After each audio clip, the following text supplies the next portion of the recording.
After my brother Leo stole my life and amassed a fortune, I languished in obscurity for 5 years. They claim time is a great healer. That's a myth. Time only gives you a stronger spade to bury wounds deeper. I've been digging my hole for 60 months now, and the collapse of my life began with an odor. Not perfume, not the metallic tang of money, but a faint chemical whisper, a glimpse of the future only my old Chocolate Labrador, Digger, could detect in our Venice Beach garage, a symphony of old tires and brilliance. Leo, however, caught a different scent, the unmistakable aroma of cold, hard cash. Before my narration, let me know where you're watching from. Drop a comment below and subscribe to hear more stories about the conflict between greed and ethics in the world of innovation and technology, and how justice is achieved by utilizing truth and integrity as the ultimate leverage. I'm not just a bitter guy pointing fingers. I am, or was, a bioengineer. I spent 7 years earning my PhD, while Leo stumbled up the corporate ladder at Dad's expense, barely scraping by in business school. It was the eternal family narrative. I'd bring home an A+ on a differential equations exam, and my parents would offer a tepid, "That's good, son." Leo would flip a box of collectible baseball cards for a $500 profit, and they'd praise his natural market genius for a week. I learned the laws of the universe. He mastered the laws of the street. You can guess which one the family prized. I was 33 when the breakthrough finally hit me. The seismic idea, the kind that jolts you awake at 4 a.m., desperate to scrawl equations on a diner napkin. Biosensory forensics. Sounds academic, right? Here's the simple truth. Your standard smoke alarm only screams once the kitchen is already engulfed in flames. Too late. What if you could predict that fire 10 minutes before the first flicker? What if you could smell disaster before it manifested? That's what I was training Digger to do. My laboratory was a cramped garage in Pasadena, California, costing me $850 a month. Digger was a 13-year-old rescue, the kind of dog that snores louder than a Harley Davidson and has breath that could melt chrome. But that nose, that magnificent, wet, glorious nose, could isolate volatile organic compounds at concentrations that would render a NASA-grade mass spectrometer obsolete. I dedicated 18 months to his training, not just drug sniffing. This was about recognizing the specific chemical signatures electronics emit right before catastrophic failure, degrading battery components, stressed circuits, the final breath of overheated silicon. It was flawless. I'll never forget the first successful trial. I had an ancient server power supply cooking on my bench. Digger was napping, embodying a furry seismic event. Then, about 11 minutes before that power supply blew a capacitor, he lifted his graying muzzle, shuffled over, and started a low, frantic whine while scratching at the vent. 11 minutes later, the thing failed in a puff of smoke. I wasn't just watching a clever pet trick, I was witnessing the future of predictive maintenance for Wall Street data centers, specialized surgical units, or any infrastructure where downtime equals disaster. This was the blueprint for profit in the microchip age. The following day, I called Leo. To understand my brother, you must know that Leo Reed never met a room he couldn't charm. He once sold bottled tap water for $5 a pop by calling it purified artisanal spring water. He could convince a person to buy a snow shovel in Miami before finishing his first sentence. My parents idolized him, the golden son who never faltered. I was the odd one, lost in books and dogs. But we were brothers. We shared a room until I left for UC Berkeley. We used to game until sunrise. We made a blood pact. When one of us struck gold, we'd split the bounty. Brothers first, we swore. So when I showed him Digger's ability, I thought I was sharing a miracle. He arrived in his leased Lexus EV, clad in the unofficial tech uniform, a tailored Patagonia vest, jeans that cost more than my mortgage payment, and sneakers never intended for exercise. He observed Digger predicting another component failure, his face set in that chilling, calculating look, the one that suggested he was quantifying your net worth. Then came the smile. That expansive Leo smile, capable of selling ice to Minnesota. He promised we'd redefine the world 50-50, just like we always pledged. I'd be the visionary, he'd be the closer, the perfect union. He assured me I was sitting on a $100 million opportunity and just needed someone who spoke venture capital. I believed him. I was a fool. I surrendered everything. My lab journals, 3 years of meticulous, terrible handwriting notes on experiments and breakthroughs, the external solid-state drive filled with data, reaction videos, and proprietary chemical protocols. I handed him the keys to my entire future, convincing myself I was finally thinking like an entrepreneur. He claimed he needed it all to craft the perfect pitch deck, secure the patents, and make the vision tangible.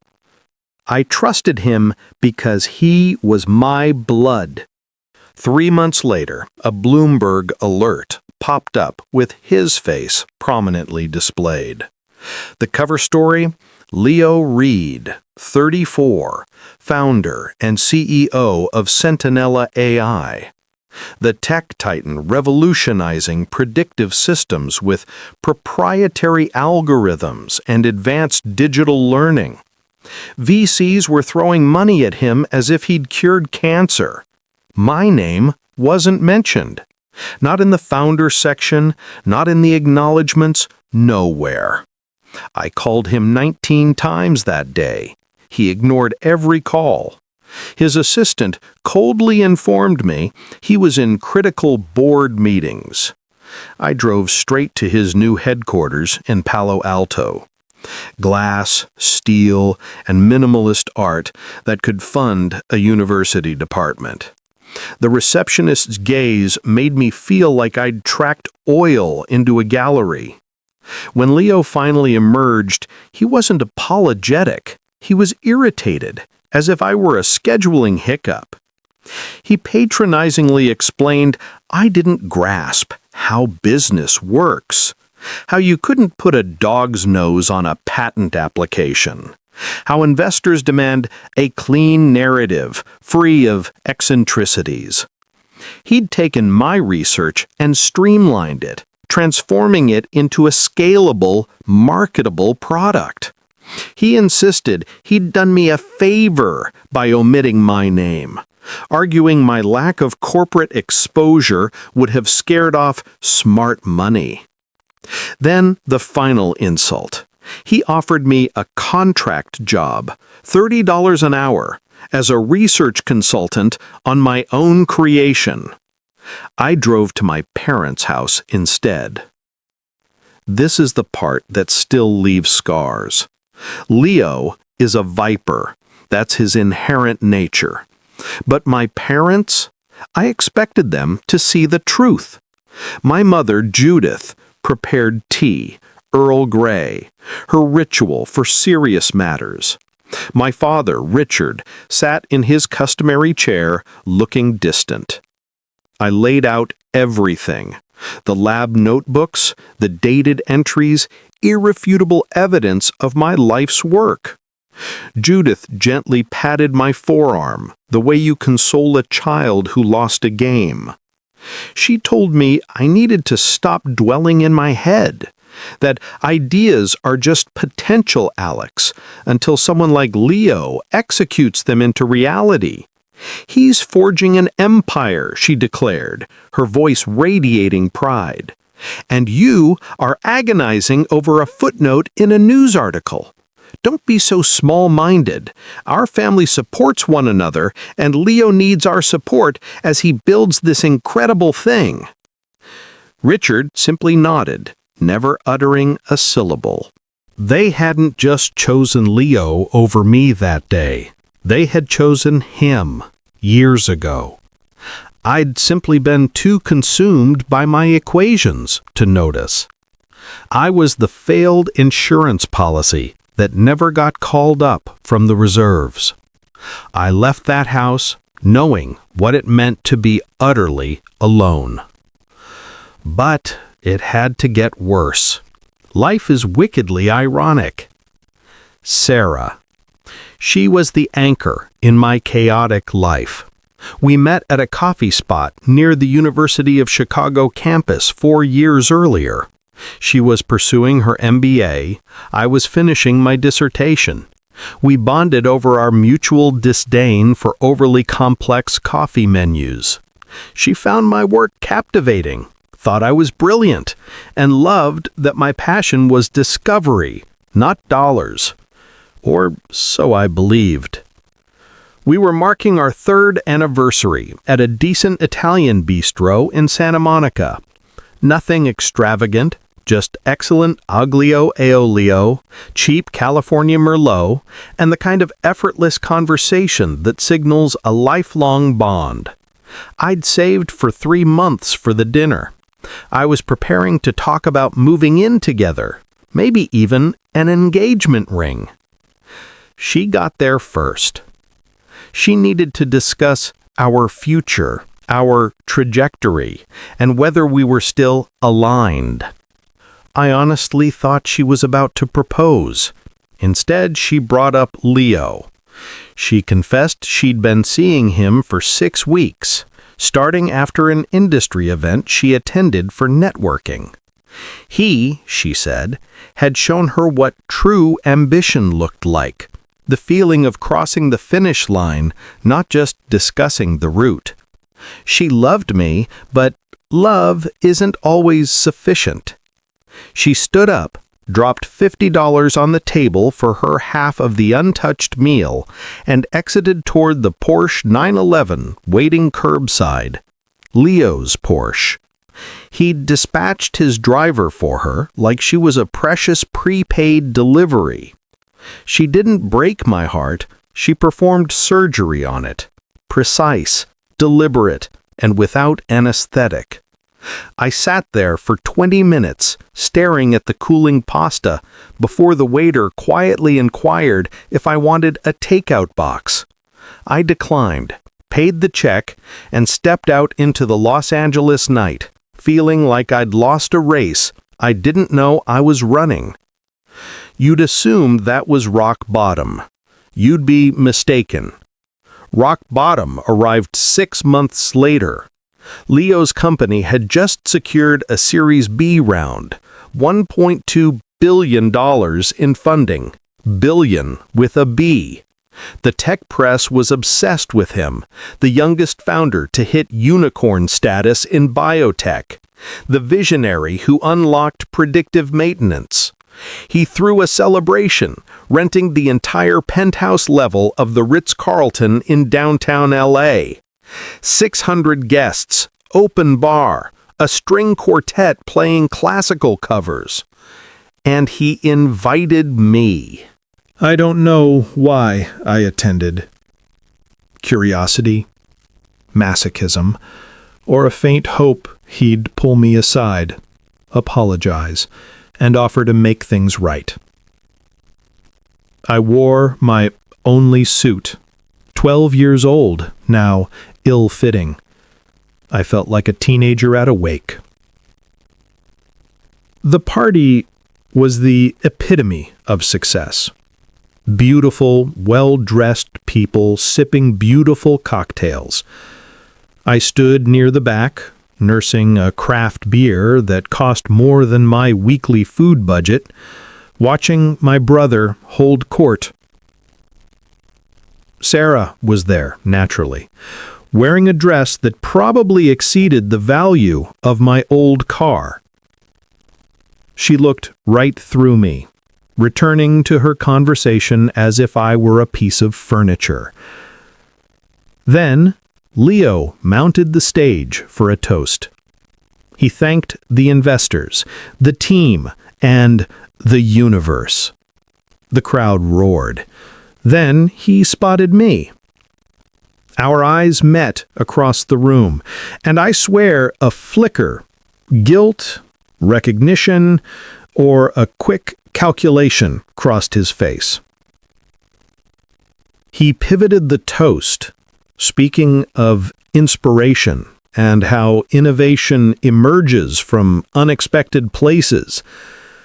He mentioned his older brother, Alex, who was always the creative one, tinkering in dusty garages with crazy, beautiful ideas that paved the way. He raised his glass to me. The spotlight found me. 600 heads turned. They offered a polite, brief applause, the kind you give a child after a middling piano recital. I was a footnote, an amusing origin story for his achievement. Leo returned to his speech. Sarah kissed him on stage. The crowd erupted. I stood in my decade-old suit, holding my overpriced beer, a relic in a museum of failure. I left shortly after. I drove my 17-year-old Toyota Corolla, which struggled on cold mornings, back to my studio apartment, in a section of Echo Park that was still years from being fully gentrified. Digger was waiting. He's old now, his muzzle grayed. He moves slower. But when I opened that door, he was there. Tail thumping, tongue out, simply happy I was home. I collapsed onto the floor. He curled up beside me, resting his heavy head on my lap. I buried my face in his fur. I couldn't cry. I was too hollow. But I made a promise. I told him we would prove them all wrong. We would show them what the unnecessary dog and his useless owner could accomplish. I just didn't know how yet. The apartment was quiet, save for Digger's soft snores. The city hummed with life, with parties, with celebrations of success. Inside, it was just me, my dog, and the remnants of everything I'd built. They took my ideas, my partner, my family, my identity. They took everything that had a price tag. But they couldn't take the quiet loyalty of an old dog snoring at my feet, and they couldn't take the promise I just whispered into his fur. They had left me with the only things that mattered, a profound reason to fight back, and the genius knows that would help me do it. For the next few years, I vanished. Not dramatically, just a quiet slide into the white noise of American life. I took a job as a lab technician at a small state university in Riverside, the kind of place where the equipment was older than the undergraduates and the coffee maker was held together with duct tape and hope. The pay was meager, $25 an hour, to run other people's experiments on gear that belonged in a museum. But it offered one thing I'd been missing: peace. I lived in a one-bedroom apartment that smelled faintly of old carpet and the previous tenant's obsession with taco seasoning. Digger had his orthopedic bed. We took long evening walks when the Inland Empire heat finally broke. But Leo's empire was ubiquitous. Sentinella AI's logo was on sensors in every major Houston hospital, Seattle server farm, and Chicago financial center. It had become one of those assumed permanent fixtures like Google or Amazon. I tried to ignore the news, but the algorithms knew my weakness. Then the narrative began to shift. It was subtle, tiny fissures in the foundation only someone who helped lay the bricks would recognize. A minor tech blog ran a piece on unusual failure rates in Sentinella sensors, higher than expected. The article was scrubbed within 36 hours, likely lawyers. Then, a hospital in Phoenix lost power to its emergency monitoring system. The Sentinella sensors designed to predict the failure had gone silent 40 seconds before the crash. The hospital called it a one-time anomaly. I knew better. You don't spend 18 months training a dog to smell disaster without learning the scent yourself. And this smelled wrong. Not like a coding error, but like something structurally unsound. I began tracking the reports meticulously. Reddit threads, industry forums, the places where true specialists vent before PR teams perform cleanup. The pattern was undeniable. Data centers in Dallas, manufacturing hubs in Ohio, financial servers in New York City, all experiencing the same issue. Sentinella sensors dying without warning. Not gradual degradation, but sudden, catastrophic failure. And the perplexing part, they'd function perfectly for months, sometimes years, then simply stop, as if on a timer nobody knew about. I didn't feel vindicated. I felt like I was watching a slow-motion train wreck, a train I'd helped engineer, built by a man who ignored every safety warning I ever issued. The phone call arrived on a Tuesday. Tuesdays were when I took Digger to the park near campus, where the students loved to fuss over him. We'd just returned. I was opening a cheap IPA that tasted like the brewery harbored a deep grudge against hops. My phone rang. Unknown caller. I almost let it go to voicemail, but a malicious curiosity made me answer. Heavy breathing on the line. Then my name, Alex. Is this Alex? The voice was recognizable but shattered, strained, and desperate. It's Leo. Please don't hang up. I should have hung up. Should have blocked the number and returned to my beer. But curiosity, the engineer's fatal flaw, kept me hooked. I waited. He filled the silence, words tripping over each other, terrified I'd disconnect. He needed help. Something was profoundly wrong with the sensors, and his top engineers, MIT and Stanford graduates, were entirely stumped. Then he spoke the word that must have been physically painful for him to utter. Please. Leo had never once said please to me in his life, but he was saying it now, over and over, like a mantra. I told him I'd consider it. The truth was, I already knew I'd see him, not out of forgiveness or a desire to help, but because I needed to witness this moment. The great Leo Reed dismantled by the same arrogance that built his empire. Was that petty?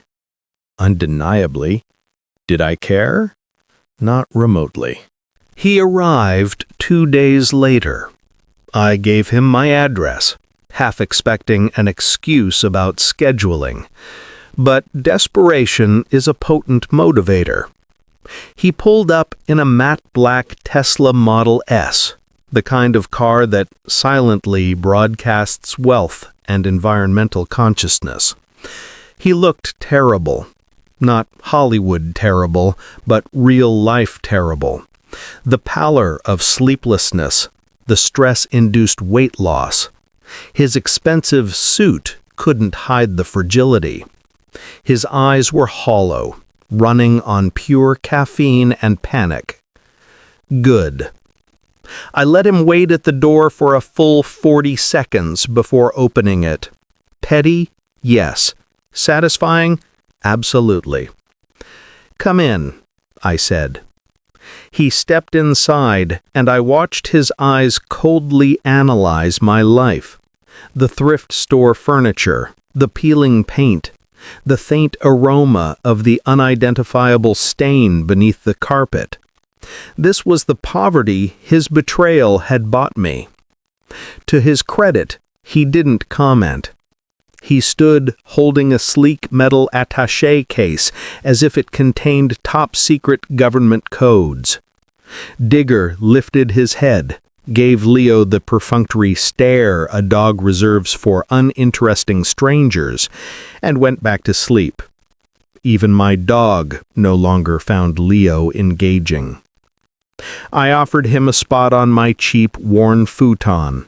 He perched on the edge, afraid of what he might catch. He opened the case. Inside was one of the Sentinella AI sensors, brushed aluminum, LED indicators, the industrial design that wins awards. It looked like a prop from a futuristic film. He placed it on the coffee table between us, a hostage for negotiation. "Just look at it," he rasped. "You always loved puzzles like this. You loved figuring out what everyone else missed." I picked it up. It felt heavy, the weight of precision engineering, of $1.2 billion in venture capital, of my stolen future. He launched into his rehearsed startup speech, detailing the problem, catastrophic failure, critical systems offline, clients threatening lawsuits, board members demanding heads. The hardware was supposedly perfect. The code was clean. Yet after months of operation, they simply died. It's like they're cursed. The irony was almost delicious. The golden boy of tech admitting something was beyond his realm of understanding. His reality distortion field didn't work on physics. I turned the sensor over, examining the ventilation slits. Then Digger lifted his head. I'd almost forgotten he was there. He stood up slowly, his joints clicking. He walked to the coffee table and lowered his nose to the beautiful, deadly piece of technology. His nostrils flared, processing the chemical signature bleeding off the device. Then came the whine, that soft, anxious sound I hadn't heard in 5 years, the sound that signaled imminent disaster. He scratched at the ventilation grill once, then twice. Time seemed to warp. Leo's irritated expression, Digger's anxious warning, the weight of the sensor in my hand. And beneath it all, I caught it. That smell, faint and sharp. PX14, the cheap polymer insulation. I'd warned him about it 6 years ago. My mind raced. The sensors last for months because that's how long it takes for the polymer to break down under thermal stress. The unpredictable pattern is due to slightly varying operational temperatures. The catastrophic nature of the failure is because when PX14 degrades, it becomes corrosive, destroying the surrounding components. Leo had built his billion-dollar empire on a foundation I had explicitly told him would rot. The tragic poetry, His sensors were designed to predict failure, yet they were incapable of detecting their own imminent destruction, because no one had programmed them to recognize the chemical signature of their own decay. They weren't monitoring for catastrophic failure, they were the catastrophic failure. I looked at Digger, still whining, still warning me. Then I looked at Leo, sitting on my worn futon in his $5,000 suit, waiting for me to rescue him from his arrogance. For the first time in 5 years, I held all the cards. The train wasn't just derailing, it was sliding toward the canyon, and Leo had just handed me the only brake. My choice, to save him or not. I set the sensor down gently. I looked at my brother. The desperation, the fear, the hope that his older brother could fix this, just like my childhood science projects. "You figured it out?" he whispered. "I can see it on your face. You know what's wrong." I did. I knew the fix. I knew how much it would cost him. I knew that without my help, his empire would crumble within 3 months. Everything he had stolen would turn to dust. And the look in his eyes told me he knew it too. "I need time to think," I said finally. I walked to the door and opened it. Leo didn't move at first, clutching his hope like a life preserver. Then, slowly, robotically, he rose, retrieved his case, and walked to the doorway. He paused, turning back.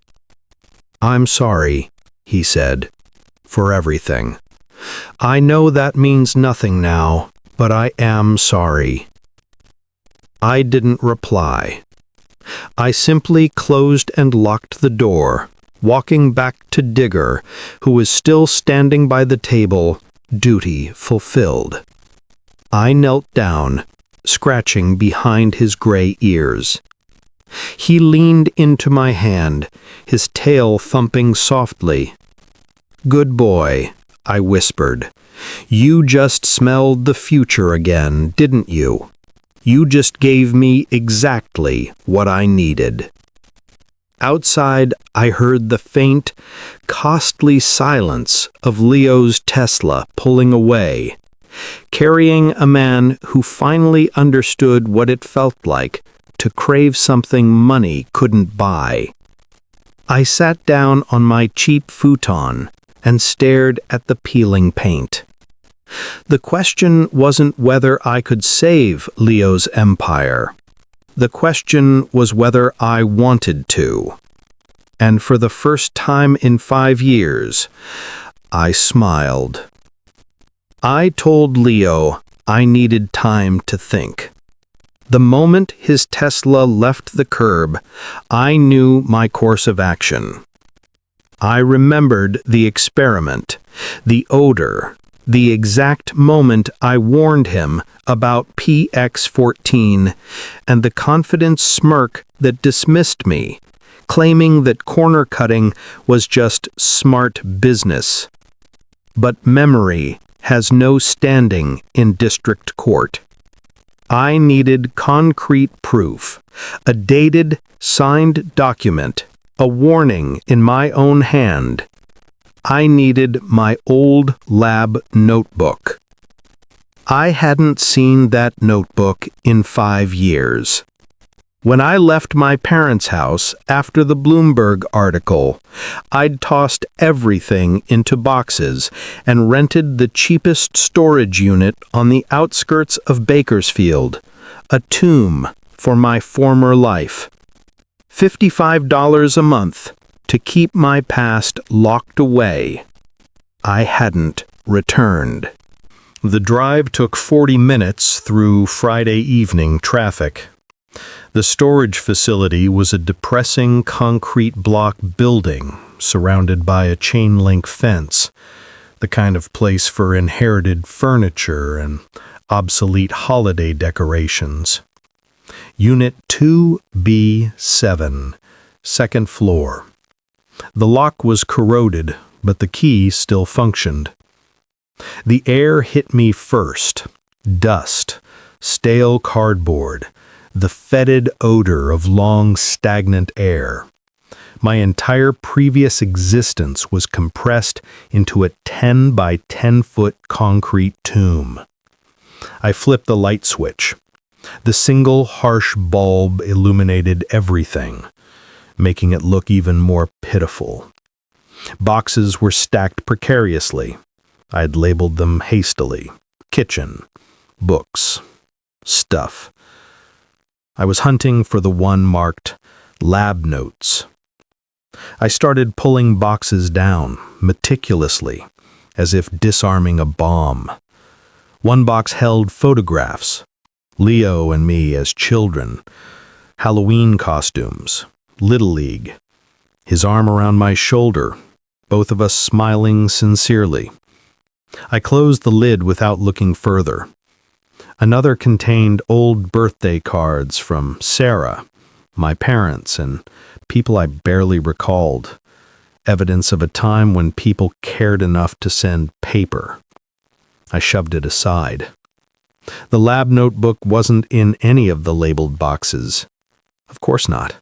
That would have been too convenient.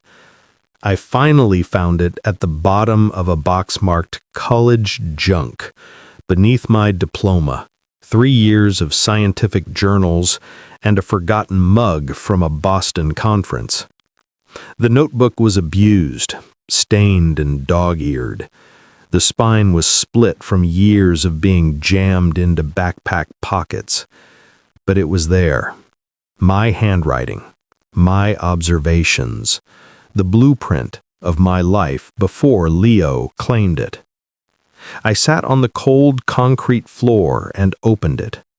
The pages smelled of aged paper and residual chemicals. I flipped through years of detailed experiments, a scientist's proud documentation. This was the analog proof, the truth etched in ink before digital servers could be scrubbed. My finger stopped on the correct page without conscious direction. October 18th, 2019, Experiment 42. There it was, written in red pen, the same pen I probably grabbed from a Starbucks counter that morning. The entry was exhaustive. Temperature logs, diggers' behavioral responses, GPS timestamps.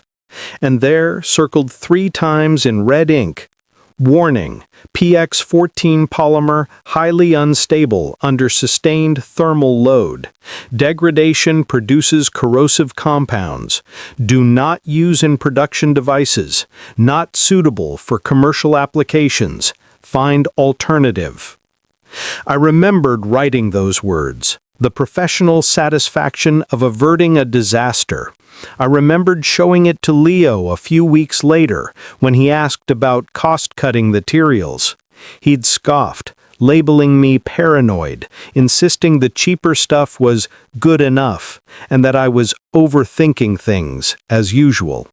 He said you had to take calculated risks in business. Calculated, indeed. Sitting there, holding my 6-year-old prophecy, everything crystallized. This wasn't just proof that the sensors were flawed. This was proof that Leo knew they were flawed. He had been explicitly warned and chose profit over human safety. Every sensor failure, every lawsuit, every dark data center was not bad luck. It was willful negligence, perhaps fraud. I wasn't holding a piece of paper. I was holding a detonator. My phone was in my pocket. One call to Leo. That's all it would take. I could name my price. $15 million, $25 million, a position as CTO with my name rightfully on the patents, a public apology in Bloomberg. I could extract everything I'd lost and more. He would pay it. He was desperate enough to pay anything. That's what a smart person would do. That's the American way. Cash out and win. But I kept seeing their faces, Judith's dismissive hand pat, Richard's silent assent, Sarah's eyes contrasting potential with results, Leo's smug cover smile, the polite applause. They hadn't just betrayed me once, they had systematically erased me, turning me into a funny anecdote. There's a common saying, the best revenge is living well. That's the garbage advice of those who've never truly been violated. The best revenge is watching the person who took everything lose everything, and then building something better on the ruins. Justice isn't getting the crumbs from the table you set. Justice is flipping that table and making them watch you build a new one. I stood up, closed the notebook, and held it to my chest like a sacred relic. My decision was made. I wasn't going to save Leo's empire, I was going to destroy it, methodically, legally, completely. And then I was going to build my own on the ashes. I pulled out my phone, opened the browser, and typed in the contact for the legal department of Omnicorp, Sentinella's biggest competitor. Omnicorp had been trying to infiltrate the predictive maintenance market for years, repeatedly blocked by Leo's fraudulent patents and billion-dollar war chest. They'd tried to out-innovate him. I was about to give them something better than innovation. Legal, documented, irrefutable ammunition that would shred everything Leo had built. In exchange, I would ask for what should have been mine all along: recognition, resources, a place to do my work without having to choose between research and rent. The contact page loaded. A general inquiry form, investor relations, and at the bottom, an email address for their legal team. For matters of intellectual property, fraud, or corporate malfeasance, contact our legal team directly. Perfect. I opened my email and began typing. My name is Alexander Reed. I possess documented evidence regarding systematic fraud in the design and manufacturing of Sentinella AI sensor systems. I have irrefutable proof that the CEO knowingly deployed defective technology in critical infrastructure. I request an in-person meeting at your earliest convenience. I attached a photo of the notebook page, just the date and the circled red warning. Enough to prove I wasn't a delusional crank, but not the entire story. My finger hovered over the send button. This was the point of no return. Once I hit send, there would be no reconciliation, no family dinners, no turning back. I would be burning every bridge. My parents would never forgive me. Sarah would deem me vindictive. The tech world would call me a traitor. But I had spent 5 years being invisible, being the phantom of someone else's success. I was done being that guy. I hit send. The reply arrived 52 minutes later. Mr. Reed, we are intensely interested in discussing this matter. Would you be available for a meeting Monday morning at our corporate headquarters in San Jose, California? We will arrange all travel and accommodation as this is a priority matter for our executive team. Monday morning, 3 days away. I wrote back, I'll be there. I put my phone down, looked around the storage unit one final time, at the boxes filled with the remnants of who I used to be. I picked up the lab notebook, leaving everything else behind. I didn't need the rest. Monday morning, I drove to San Jose. Omnicorp headquarters was the antithesis of Sentinella's. Where Leo's office screamed Silicon Valley minimalism and disruption, Omnicorp was old money, granite and steel. The kind of building that declares, "We have existed longer than your company, and we will remain long after you are gone." Security checked my ID 4 times, taking my phone and placing it in a secure locker. I was escorted upstairs. The conference room overlooked the entire Silicon Valley. On a clear day, you could probably see Sentinella's glass facade. Today was overcast. 7 people were waiting. Suits, expensive and tailored, a legal team that billed by the quarter hour and delivered results. The lead attorney was Patricia Chen, late 50s, steel gray hair, with the kind of eyes that could spot a contractual loophole before you finished signing. She offered a firm handshake, all business. "Mr. Reed, thank you for coming. Please have a seat." I sat, placing the lab notebook on the table like a royal flush. They all leaned forward, the universal posture of lawyers who smell blood. I recounted everything. Not the emotional narrative I'd lived, but the clinical version suitable for legal strategy. Dates, documents, ignored warnings, the failure pattern, the chemical analysis. Patricia took notes on a legal pad. Actual paper, old school. When I finished, she reviewed her notes for what felt like an hour. "Mr. Reed," she said, looking up, "what you're describing isn't a patent dispute. This is willful fraud in the deployment of safety-critical systems. Your brother didn't just steal your idea, he weaponized it and pointed it at national infrastructure." She paused, communicating silently with her colleagues. "If this documentation is authentic, and we have no reason to believe it is not, this is grounds for both civil and criminal proceedings. Sentinella's entire product line is a liability. Every contract they've signed is potentially fraud." A younger lawyer, the tech specialist, interjected. "We've been trying to break into predictive maintenance for years. Sentinella had the market locked.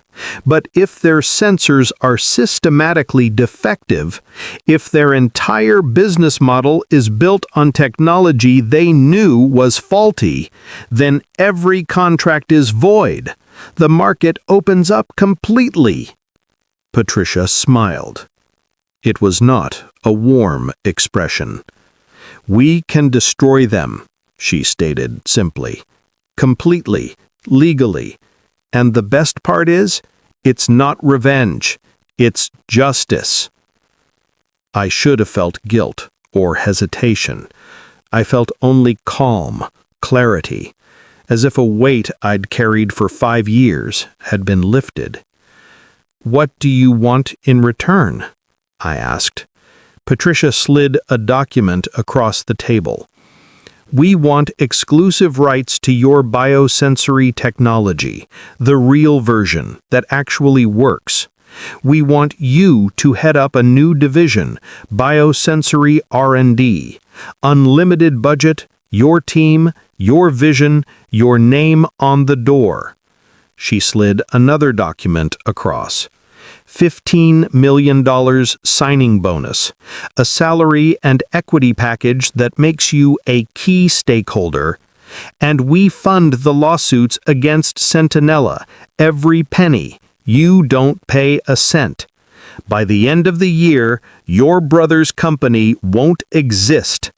The market he dominates will become yours, built on technology that actually works, with your name attached, not as a footnote, as a founder. I picked up the contract. It was dense, designed to protect them as much as it empowered me. But the court was simple. They were offering me everything I should have had 6 years ago, plus the weapon to eliminate Leo in the process. I looked at Patricia. "One condition, and that is, when this goes public, when the story breaks, I want my brother to know it came from me. I don't want to be an anonymous source. I want him to see my name on the lawsuit, to know exactly who burned down his empire and why." Patricia's smile finally reached her eyes. "Mr. Reed," she said, "we wouldn't have it any other way. Nothing sends a message quite like having your name on the filing." I signed the contract, all 7 copies, initialing every page. My signature had never looked better. I handed back the last page. Patricia stood, extending her hand. "Welcome to Omnicorp. Let's go make history the right way this time." I shook her hand. I felt no joy, no revenge, but something better. Balance. The universe correcting a catastrophic error. The story broke 3 weeks later, not in Forbes, but on the front page of the Wall Street Journal, above the fold in the digital edition. Centinela AI founder accused of systematic fraud in sensor technology. Whistleblower evidence reveals years of warnings ignored. The article was devastatingly detailed. It included excerpts from my notebook, expert analysis of the corrosive PX14 polymer, and testimony from former Centinela engineers who had been silenced. The whole ugly truth was laid bare, and my name was right there in paragraph 2. Dr. Alexander Reed, former bioengineer and brother of Centinela CEO Leo Reed, has provided evidence suggesting within 24 hours, Omnicorp filed their lawsuit. 950 pages of legal documentation, cataloging every sensor failure, every documented warning, and calling every contract into question. The tech press erupted. Twitter was brutal. Half called me a hero, half called me a traitor. I ignored the comments. The dominoes fell faster than expected. 4 major clients, hospital systems, data centers, financial institutions, canceled their contracts within a week, demanding refunds. The board called an emergency meeting. Leo insisted it was a competitor's smear campaign. His own engineering team contradicted him, and 3 of them resigned on the spot to join our lawsuit. The SEC launched an investigation. The FBI got involved due to the federal facilities using the sensors. Centinela's stock price, which had peaked at $280 a share, plummeted to $15 in 3 weeks. My parents called. I didn't answer. They left voicemails, my mother crying, my father furious, asking how I could do this to blood, accusing me of tearing the family apart out of bitterness. I deleted them without listening to the end. Sarah called once. "I hope it was worth it, Alex." I deleted hers too. 6 months after the story broke, Centinela AI filed for bankruptcy. The company, once valued at $3.2 billion, was sold for parts. Leo's name became a cautionary tale, the wunderkind who built an empire on sand. I watched it all from my new office at Omnicorp. A corner view, not just an office, but an entire 25,000 square foot lab for the biosensory division. Equipment I'd only dreamed of, and Digger, who spent most days asleep in a corner on an expensive orthopedic bed. I saw Leo one last time. I was leaving work late on a Thursday. The San Jose parking lot was almost empty. He was waiting by my car. I almost didn't recognize him. The expensive suits were gone. He wore a faded hoodie and jeans. His face had aged a decade. He was leaning against a beat-up late-model Toyota Camry. The Tesla was long gone. I stopped walking. We stared at each other, two brothers who once shared a room, talking about the future. He spoke first, his voice raw. You destroyed everything. You destroyed me. You destroyed our family. I walked closer, stopping 10 feet away.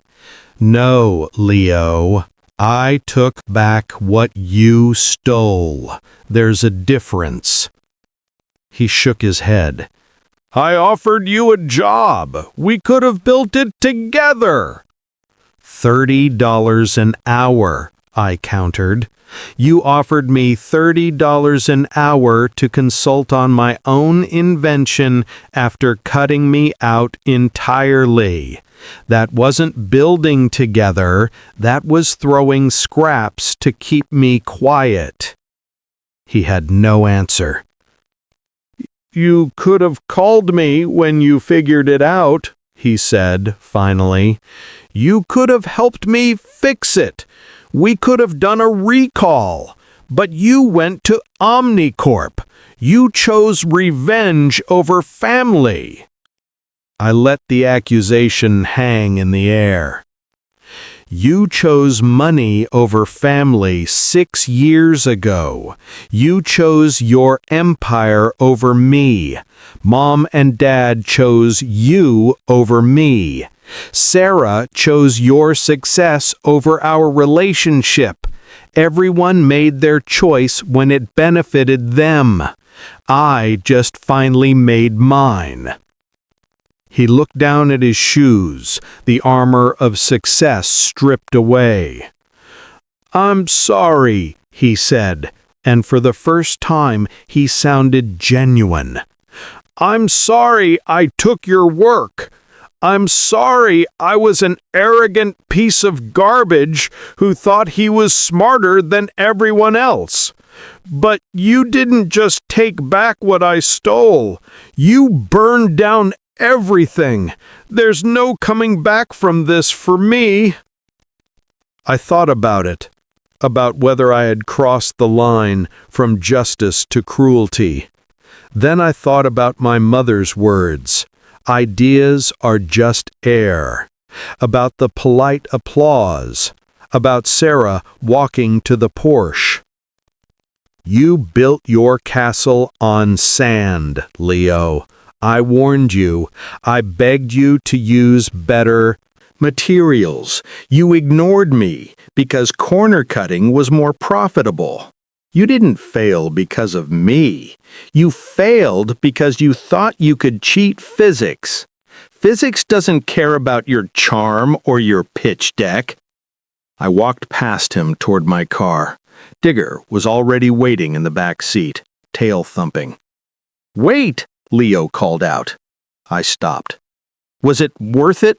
Destroying me? Was it worth losing your family, your history, everything we were? I looked at him, the wreckage of what he'd become, and felt nothing. The family chose sides long before I did. And history is written by the winners, Leo. You taught me that. You made sure everyone knew your version of the story. I'm just making sure history gets a correction, that people know who actually changed the world and who just stole the blueprints. I opened my car door. Digger put his head on my shoulder, that heavy, warm presence that had been with me through everything. Real treasures don't always shine, Leo. Sometimes they just snore in the passenger seat and smell like old dog. Sometimes they're the courage to burn down everything false so something real can grow in its place. I started the engine and drove away. The thing about driving away from your past is that eventually you stop checking the rear-view mirror. You keep your eyes forward, trusting the road ahead is better than the one behind. For the first time in 6 years, I didn't look back. They took my ideas, my partner, my identity. They tried to take my future, but they couldn't take who I was. They couldn't take what I knew, and they couldn't take the loyalty of an old dog who'd been right about everything from the start. The final irony, by trying to erase me from history, they gave me the chance to write it myself, on my own terms. In business, as in life, truth isn't just the most valuable asset, it is the ultimate leverage. And I just used mine to change the course of history. If this story resonated with you, please subscribe to hear more real-life experiences about truth, and meticulously documented integrity are the ultimate leverage for destroying an empire based on familial betrayal and professional fraud. Thank you for listening, and remember, document everything. The truth is the ultimate leverage, and never let anyone, especially family, erase your name from your own history. Drop a like. Share this story with someone who might need to hear that message today.